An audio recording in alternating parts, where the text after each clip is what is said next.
I didn't transition until I was 44. So I had to, from the time I was a teenager, I had a separate life. And in psychology, there's a theory sort of based on Freud, but it's Melanie Klein who came up with the theory of splitting. So it's, your identity splits And off. Susanna There's the public identity and there's the private identity. And, I did that for a large part of my life until it became unbearable. Transitioning when I was a teenager in 1973 would not have been an easy, course of action to take. So you sort of get used to that, but I think what I believe I take away from what Sandy was saying is it's hard. It's really hard because you're presenting one identity to most of the people who are close to you, and when I finally made the decision to transition, for example, I was married.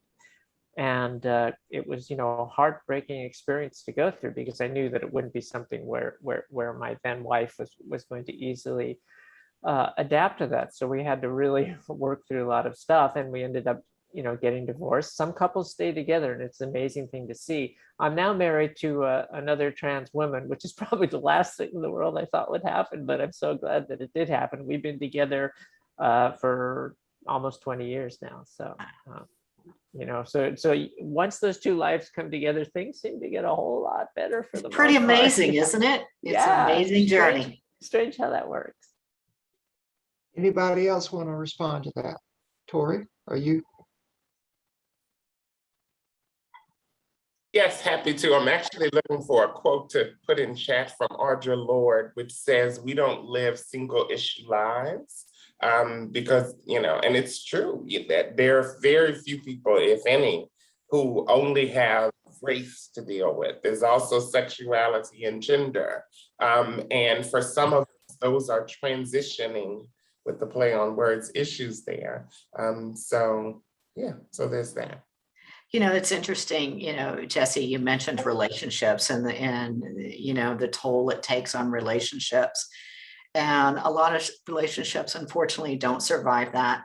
I will say, mine did. That woman that I was dating all those years ago is my wife. We've been together over 30 years and married more than 10. So she's still around. She put up with me through all of that and stuck around. And, now we walk down the street holding hands. So it's awesome.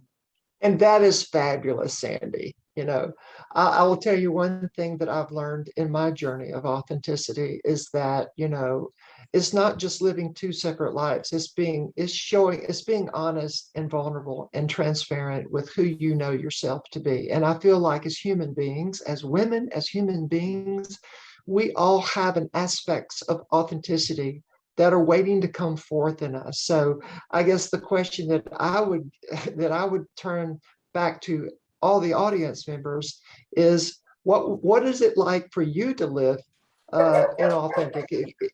If you know something that is waiting to come forth in you, what is it like for you to struggle with showing up vulnerably and transparently? So it's no different for a trans individual to embrace our aspect of our truth as it relates to our gender identity. And that's just one aspect of our authenticity when we show up.